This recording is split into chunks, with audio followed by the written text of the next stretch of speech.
All right, hello. Hey. Hi, thank you for coming in today. Before we get started, I just wanted to talk to you about what we kind of call confidentiality or informed consent. And basically what that means is everything that we talk about in here is going to be confidential. That means I'm not going to go talk to anyone about it unless it involves like you hurting yourself or like hurting someone else, just to make sure that we keep everyone as safe as possible. Is that okay before we get started? Yes, that's fine. Okay. So, what is your name? My name's Aurora. Okay. Well, my name is Sarah, and I appreciate you joining me today. So tell me, why are you here? I don't know, like basically I have just used drugs for a really long time, and I'm sorry, I'm probably not gonna look at you in the eye because I feel uncomfortable, so just a heads up.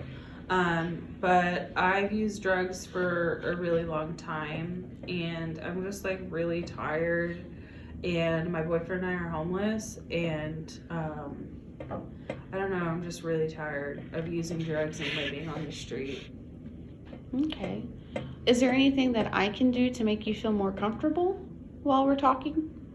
Oh, I'm not uncomfortable. I just like don't like looking people in the eyes. Like I just don't like to. Okay. Okay. So would you be okay maybe kind of going from the beginning and talk to me about what kind of caused, I don't want to say cause, but what brought all this upon, like the homelessness and the drug use, so I can get a better understanding of where you come from? Yeah, that sounds good. So whenever I was like 10 years old, my mom got prescribed Oxycontin, and I really hated that. And my dad wasn't really around a lot. He drank, so whenever I was about like 12, I was just kind of over life. It was stupid and I hated it. So I started smoking weed, drinking, just whatever I could to escape. And then I was 13. I started using Oxycontin just because. And I mean, through the years, like my addiction has changed. I stopped using Oxy and I've started smoking meth, which has really sucked because I've lost like a lot of weight. Like I feel crazy most of the time. Like I don't know if things are real or not real. I was sexually assaulted whenever I was like 12 and then 16, and I've been in abusive relationships for most of my life, and I just don't know how to go on. Okay. Well, I appreciate you sharing that with me greatly. Thanks. You're welcome. And so earlier you were talking about how your mom was on oxycodone and you didn't like that. What are things that you did not like about it? She would show up to my school events high on drugs. She overdosed quite a bit, and she just wasn't around, so it just kind of sucked. Okay. Did you feel alone? Felt really sad because she was like my best friend, and she just like disappeared one day whenever she started getting prescribed the pills. So yeah, I felt really alone and scared. So it sounds like you felt a lot and you didn't really have, your parents to talk to about that. Yeah, I had my sister, but she's passed away now, so. Oh, I'm sorry. Yeah, me too. She overdosed. On what? Oxycontin. How did you handle that? I started shooting meth. Okay. Do you think that was a good way to handle it, or do you think there would have been maybe different coping skills? That was the only way I knew how to handle it. Okay. So I think I did the best I could. Okay.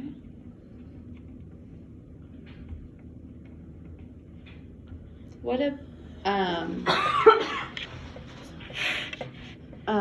so tell me about before your mom got prescribed oxycodone? Like, what did your life look like then with her? Because you said you were about 12, right?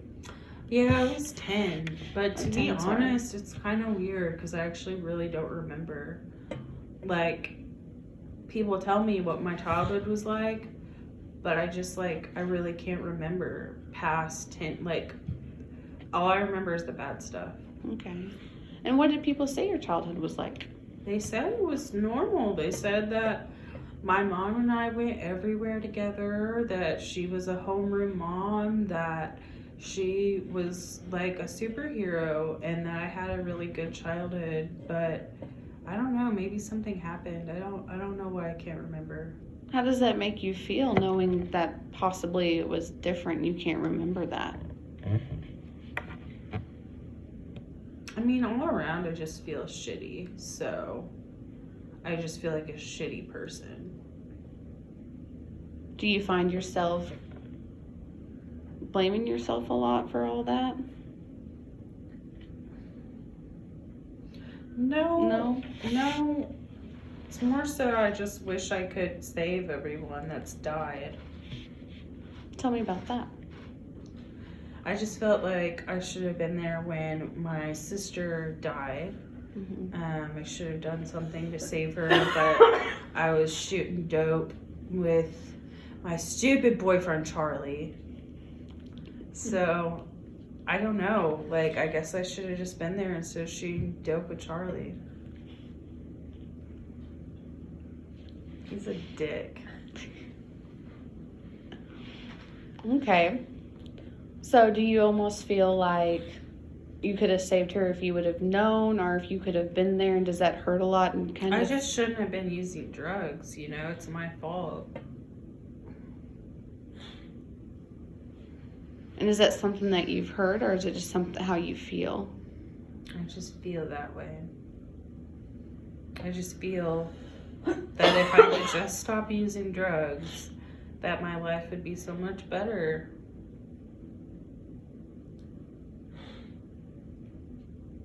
I just don't know how to stop. When did you start using drugs? When I was 12. 12? Mm-hmm. So what did you have, you think, before that, that helped you get through things? Or did you have any friends that you could talk to when your mom?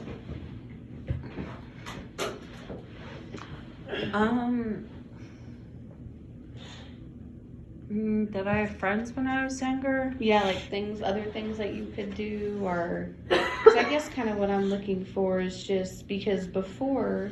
I didn't use drugs. Right. Like what... I guess like... before, my mom didn't use drugs, so I didn't really have a need to use drugs. Like before, I had a mom, and I had a sister, and I had a dad, and now I have no one because my sister's dead, my dad drinks, and my mom is now using heroin.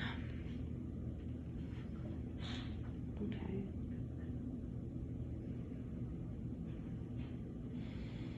And you feel all that is your fault? Sometimes. Sometimes? Tell me about that. I don't know if it's like my fault or if I just wish I could have done something to prevent them having used in the first place. I wish that I could have made my mom's pain go away. I wish that my dad would have had better coping skills when he was a kid. I wish that my sister didn't start using the needle like I did. You know, I just wish that I could have been stronger for them. Right. Well, I appreciate you talking to me about that. I really do. So it sounds like that you felt almost kind of weak, like you were carrying all that because you couldn't make their pain go away. I still feel that way. You still feel that way? Oh, go on, sorry. That's just why I use every day. Just, I can't deal with the fact that my loved ones are dying and there's nothing I can do to stop it. Well, what about you? Are you important enough too? I don't really care if I die. I just care how my loved ones are doing. So it's almost kind of like their needs and what's affecting them is more important than your needs or what's affecting you. Yeah, 100%. Okay. And has it always been like that for you? Have you always kind of felt that way? Yeah. I mean, to the best of my knowledge, whenever my mom started using for a couple, even when I used, I tried to be her caregiver. Tell me about that. I would have to like drive the car starting when I was like 13 years old to take my mom places because she couldn't really drive because she was too high. I had to call the ambulance starting when I was 10 because she would overdose all the time. Always had to make excuses for her for why she didn't show up to parent-teacher conference. So it's almost like you kind of stepped in that parental role and then mom kind of became the child. Yeah. So, I guess so. Well, what do you think? Do you think that's right or do you think it's something else?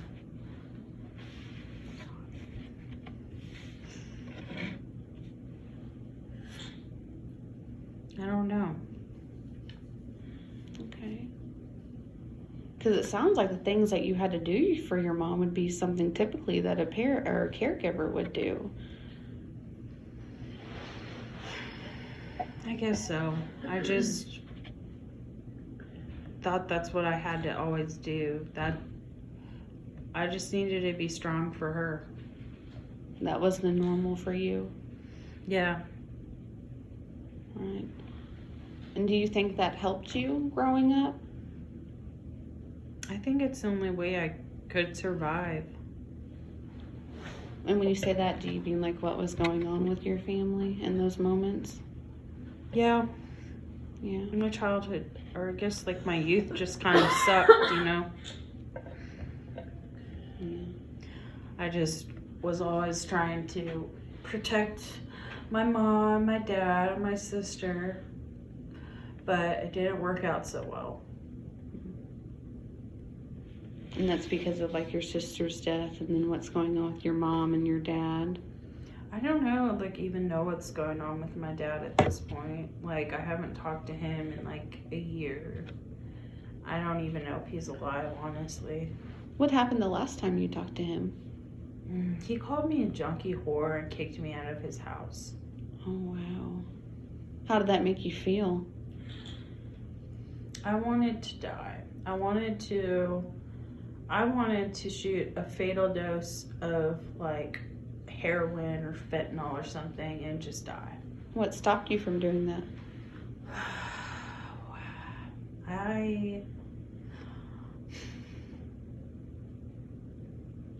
I just got really, really drunk and high on meth instead, and I guess I just forgot to kill myself.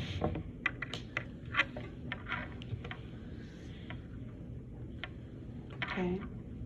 I'm pissed that I did, though. If I didn't have to be here, like, I wouldn't, you know? When you say here, you mean like on Earth or like alive or?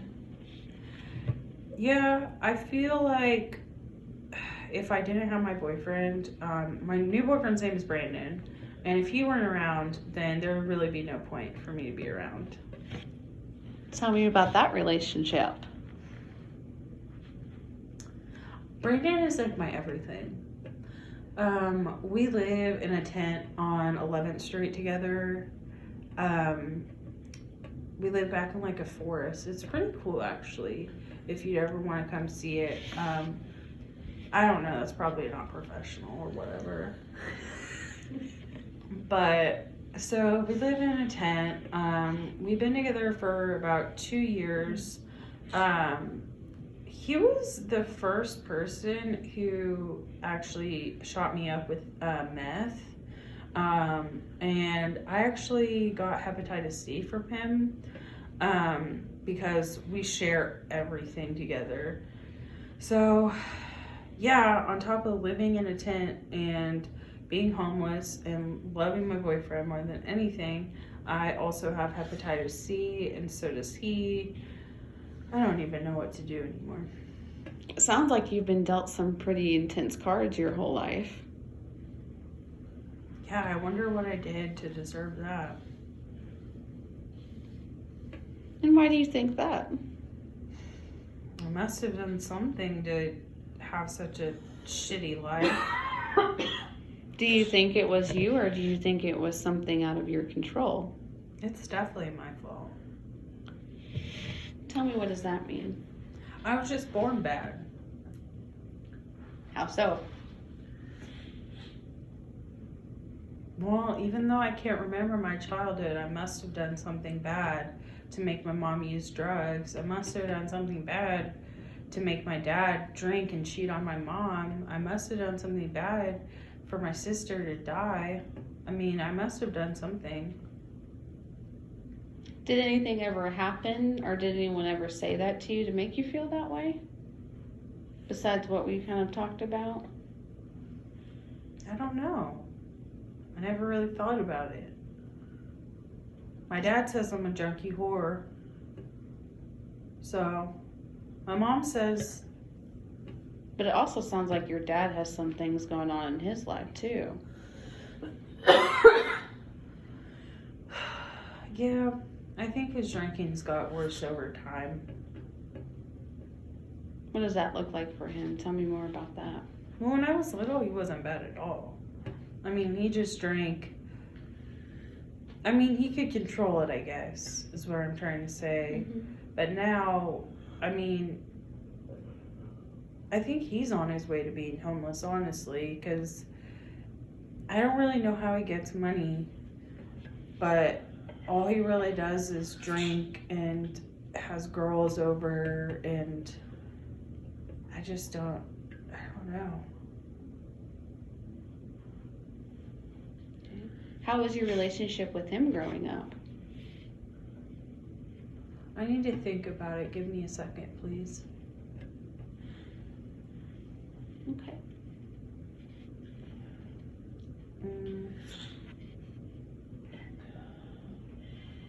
I feel like we were close for a little bit. We did taekwondo together whenever I was like 8. But then whenever my mom started using drugs, I had to quit taekwondo, and I think he quit loving me and started drinking more heavily. Heavily, okay.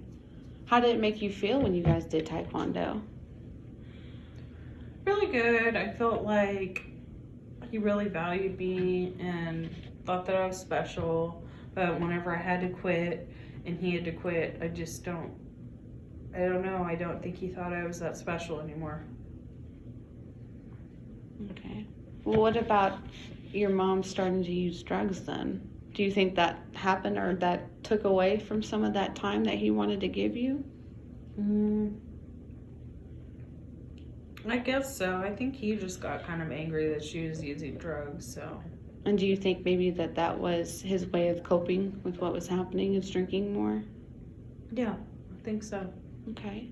And how did that make you feel when he started doing that? I felt really sad because both my parents were just gone, you know? I just didn't have anyone. There was one time whenever there was an ice storm at my house, and my sister, my friend, and I stayed at our house for a week, and I guess my dad was on a business trip somewhere, and my mom had just got her oxys filled, so she was passed out the whole time, and so we had to cook for ourselves. And one time we were trying to cook something on the stove and we forgot about it, and we went outside and played, and we almost burned the kitchen down because my mom was asleep and forgot to turn it off. Okay. How did you feel when that happened? And what did your mom do? I was scared as shit because my mom got so mad. Did she get mad at you? Yeah, she said it was our fault and that she had something that she was going to cook, but we hadn't eaten it in like a day, so we just decided to make something ourselves. So it just kind of sucked, and then we didn't even get to eat. You didn't get to eat at all after that? No, she punished us. How'd she punish you? She wouldn't let us eat. Wow. So you already hadn't eaten for a day, and then you're going to go another day without eating. Yeah. It sucked really bad. Well, I do want to say it sounds like you are very resilient. Do you know what that means? No, but it doesn't sound like me. Well, is it okay if I explain what it means and kind of maybe try to describe it a little bit for you? Okay. Okay, I appreciate that. So basically, like how I like to describe resiliency is things that people go through, and they're able to say, you know, hey, I went through that, but look, I'm still here. So you went through a lot of things when you were a kid, and you're still going through things, but you're still here. And I think that is something that we can kind of work on and kind of use to our advantage and try to build strengths off of that. Because it sounds like you do have a lot of strengths. I definitely think that we can work through some things. But, you know, I just appreciate you coming into my office and spending time talking to me about how you're feeling and what's going on with you. Yeah, I guess I never thought that I really had strengths or that I was resilient or whatever. So it's kind of cool for someone to tell me that, I don't know, I guess I'm worth a damn a little bit. Well, I think it's probably more than a little bit. And then maybe that's something that we can work on. Would that be something you would be okay with? Yeah, I really want to do anything I can to not be homeless and not addicted to drugs. So what are some things you think that we could start focusing on or start working on to help that become a reality for you? I think I'd like to get into drug treatment if Daniel can go with me. Okay. So we talked about you and Daniel's relationship just a little bit. Is his usage like yours regarding drugs and things of that nature? Yeah, and he gets really, really mean when he shoots meth, especially if we ever drink together. Tell me about that. What does he gets mean? You can't tell him, right? Like if I tell you? It's between you and I. But, well, it's hard to talk about it because he's all I have, and I don't ever want him to think that I'm going to leave him. All right. Well, and that may not be something that will necessarily happen, but we also don't want to be mean to each other. Sometimes he likes to, choke me, and one time he got really mad, and so he set my sleeping bag on fire, and it was the middle of winter, so I didn't have a sleeping bag after that, and then he told me that he wished that I would freeze to death. But that was like a really extreme thing. Usually he'll just choke me a little bit. I don't know. There was that one time he bound my legs and hands together and then left me in the back of his friend's car for a night. So that was kind of bad. But I know he loves me. Is that his way of showing you love? Is that what he tells you? No, he says I'm a junkie whore, just like my dad did. And he said sometimes I have to be punished. Okay. He says I gave him Hep C, and he thinks I need to be continually punished for that. And that's what he says? Yeah, but I know I didn't have it before. So, but if that's what he believes, then it must be true, and I must deserve everything. Have you ever heard of the power and control wheel? No. No. It comes from, let's maybe take a step back. Have you ever heard of the term domestic violence?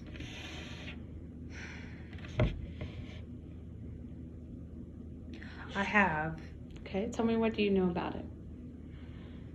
It's hard because I know that technically I'm in a relationship with domestic violence. But what I'm trying to tell everybody who's left me, all my friends that I've lost, is just like, I deserve it. Like, I am a junkie whore. Like, I am a bad person. And so I deserve what he does to me. And so I don't mind it. Okay. Well, we talked earlier about some strengths, so I kind of want to focus on that to to work on developing that perspective a little bit more. So, what are some strengths for you? What are the things that you think you're really, really good at, or you got good strengths in? I am really, really good at getting what I need. So I'm like good at, I don't know, just like getting whatever I need. I'm resourceful. Okay. So tell me more about that. What does that mean, getting what you need? I can find drugs whenever. I can talk to anybody that I need to get what I need. And I'm fearless about it, and I'm persistent. Okay. I'm really determined. You're coming up with a lot of awesome strengths, by the way. So we got resourceful, determined, persistent. So what do you use these strengths for? Mostly to get drugs and to get money from people when I'm panhandling. Okay. Yeah. Do you think you could ever use these strengths in a different way? I just don't know what I'm good at that I could use those strengths for, because I mean pretty much all that I do is use drugs, and that's kind of like my whole world. So I don't know. So how about this then? Before drugs became a part of your world, what did you do before? What are some skills that you really like? Something as simple as drawing, or things that you really found very interesting. I really liked writing poetry. Okay. Tell me more about that. What did you like about it? It was a way that I could talk about myself, but no one knew I was talking about me. So I could express myself. So it's kind of almost being able to express yourself, but in a safe way, or like a non-judgmental way. Yeah, that sounds about right. Okay. What did you write about when you wrote poetry? I can't even remember. I just know that I was good at it. Okay. What are some things you think you would like to write about if you started writing poetry again? I want to write about my life. I want to write about what I've experienced living out on the streets for so long. That would be kind of cool. Maybe people could relate to it. I don't know. I think you're onto something there. So potentially writing poetry in a way to get people to not only relate to you, but to understand. Yeah, it would be kind of cool to well, I've been to the jail a lot, like David Almas, and there are these people that come in there. They're like the women's justice team, or maybe poetic justice or something like that. And they help the girls there write poems. So maybe next time I go, I could see if I could have some of my work published. That would be interesting. I think my writing's a lot better than all the other girls. So could we maybe then for our next session work on that? If you think you can maybe start writing that. You don't have to share it with me, but just start writing some poetry. Yeah, I think that would be cool. I really would like to show Sharissa what I think of her, because she was really, really rude to me whenever we were cellies at David Almas. Oh, really? How was she rude to you? She would steal my commissary, and she would say she's gonna fuck my man when she get out. And sometimes she comes around my block, and I really, really don't appreciate her being on my block, because I've been panhandling there for 2 fucking years. Wow. That's my block. And so maybe I can use my writing instead of what I did last time. What did you do last time?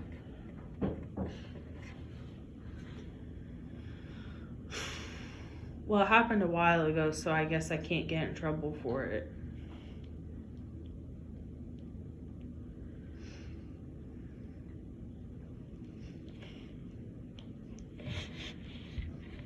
If you do not want to tell me, that's fine. I'm just scared because I straight up set that bitch's house on fire. But here's the thing. It was an abandoned house, and she ain't even paid rent on it, and she ain't even in there, so she kept making passes, and I don't know. I won't do that again, though. Well, it sounds like you were very resourceful getting the things that you needed to do that task.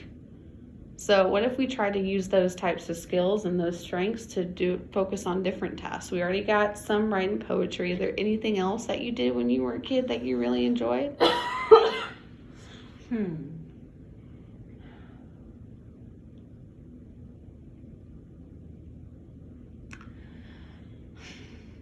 I actually play guitar.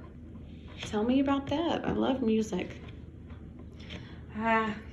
I don't know. I'm not really even that good.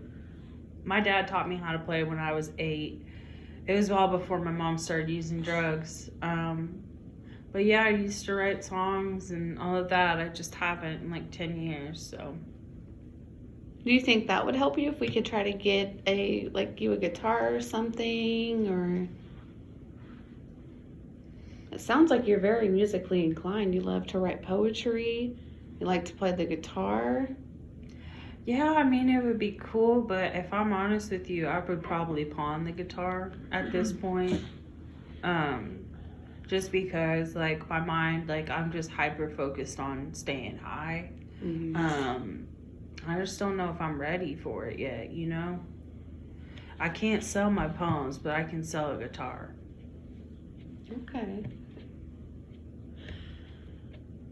So, what do you think life could look or would look for you after we got you in to get some treatment? If that's still something you're wanting to do, do you see yourself able to, like, do things with the guitar, work on music, or do things like that, things you really enjoy? It's really hard to see outside of the next 5 minutes at this point because I'm always just concerned about, like, getting that next high. Mm-hmm. So I've never had time to, like, experience what life could be like if I weren't high. Well, I do want to commend you because we've been talking for a while and you've been able to talk about poetry, about being resourceful, being persistent. I feel kind of safe here. That's good. I want you to feel safe. And this is a safe area. I wish I could just live here, really. Have you gone to, like, shelters? And if so, what have those experiences been like?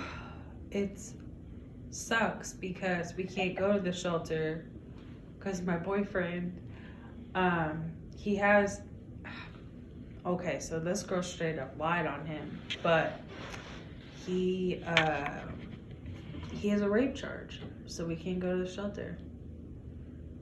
Tell me about that. It was just one of the girls from the block. She was a hoe, quite honestly. Like, really, she slept around with everyone. And she said that he gave her a roofie and that he raped her. But I know her, and she's trifling, and I know that that's not what happened. He did time for it, too. He did time. He did 5 years. What do you think happened? I think she was just being her and, like, you know, I think that's what's up. Like, she was just being a hoe, and it sucks because now we can't go to a shelter. You can't go, like, any shelter here? No, they won't let anybody with a sex offense go, and I'm not leaving my man, so. Okay. So I know we kind of talked about domestic violence and your past relationships and the abuse there. So what caused you to leave, or what helped you to leave those prior relationships? Because it almost sounds like this one is kind of like that. Well, Charlie moved to Colorado. And Levi went to jail because I was going to go to jail if he didn't go to jail, because we got really, really drunk one night and I blacked out and attacked a cop. But here's what happened. Like, Levi, my boyfriend at the time, had choked me. And whenever I came to, a cop was on top of me, so I attacked that cop. Anyway, he went to jail. So all my relationships, they've ended. Like, it's not my fault. I would still be with them if Levi wasn't locked up and if Charlie didn't move to Colorado. Now, do you mind if I ask you a question about that? No, I don't mind. Okay. Do you think that it's appropriate for them to choke you? Yeah, I was being hella wild, so yeah. Tell me about you being hella wild. Well, with Josh or Charlie, man, I got so many exes. It's hard sometimes to keep them, to keep that unlocked. But well, with Charlie, I don't know. Like, one time it was my birthday and we were partying, and I was getting kind of like close with another dude or whatever. Like, we were just talking, but Charlie had thought that like I was dancing up on him or whatever, and so he just like set me straight. He just, smacked me across the face and like, punched me a little bit. Like, it wasn't too bad because we were at a party, but we did get kicked out of that party because of that. So I don't know. And do you think that that's okay for him to put his hands on you? Yeah, in that situation, I think so. What about in any situation? There are some situations when he was a little out of line, for sure. Okay. Yeah. And did you tell him about that and like how it made you feel? He don't give a damn about my feelings, so no, I did not tell him. No, I typically keep my stuff inside. That's why it's kind of been cool to see you today, because I've just kind of carried all of this around by myself for a long time. I'm really not sure why I decided to come in to begin with. I guess maybe I want to be a little bit different. Well, and I commend you for coming in, because that is the first biggest step. And I greatly appreciate it. Yeah, I just hope I can keep coming back. What do you think would stop you from coming back? Maybe going to jail or not having a bus pass,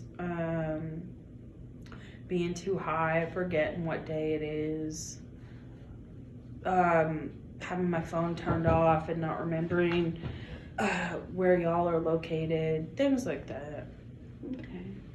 What are some things you think that I could do to help prevent those from those situations possibly happening? Do you all have bus tokens at your agency? Yes. I mean, a bus token would be cool. Okay. Trying to think what else. Do y'all send out appointment reminders? Yeah, like we'll do the text messages on the phones. I also call my clients to make sure. I typically do it like the week before and then the day before, just so that way you guys can be here. And then I also, if there's anything that you need, we can transport clients, so if needed I could come get you. Or another thing that we try to do too is meet our clients halfway. So if there's another place that you want to meet that's as private as we can get, then we can do that as well. Okay.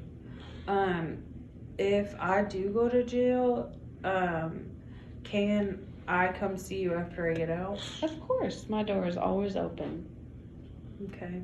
Okay, and one thing that I do want to kind of talk about before we end today is just, I know we've talked about the relationships, but I'm just curious, have you ever had or been able to kind of have that time to be and kind of just a relationship with yourself instead of, being in a relationship with someone else, so that way you can focus on yourself and things that you want out of life? Not since I was probably like 13 years old, really. Okay. And why do you think that you've been in relationships for that long and, some abusive relationships as well? I just don't want to be alone. You don't want to be alone? And is it because of the things that we've talked about or other stuff as well?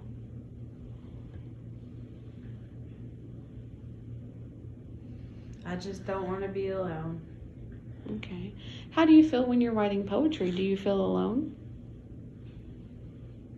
I pretty much always feel alone. You always feel alone? Yeah. Okay. How do you feel right now? I'm starting to come down a little bit, so getting kind of tired. I have to go get some dope whenever I get out of here. I mean, unless you think you can get me into treatment today. Would that be something you'd be willing to do? Only if my boyfriend can come too. So what happens if we could find you a place, but he couldn't come, knowing that you need the treatment? I would say I need to get high and then get back with you, because that's a lot to ask, and I'm coming down right now, so I don't think I can answer that. Well, I do appreciate you telling me that and being honest with me. I really, really do. You don't think there's a way he could just come with me? Well, I know that there's some places, I don't know if there's places that offer like couples.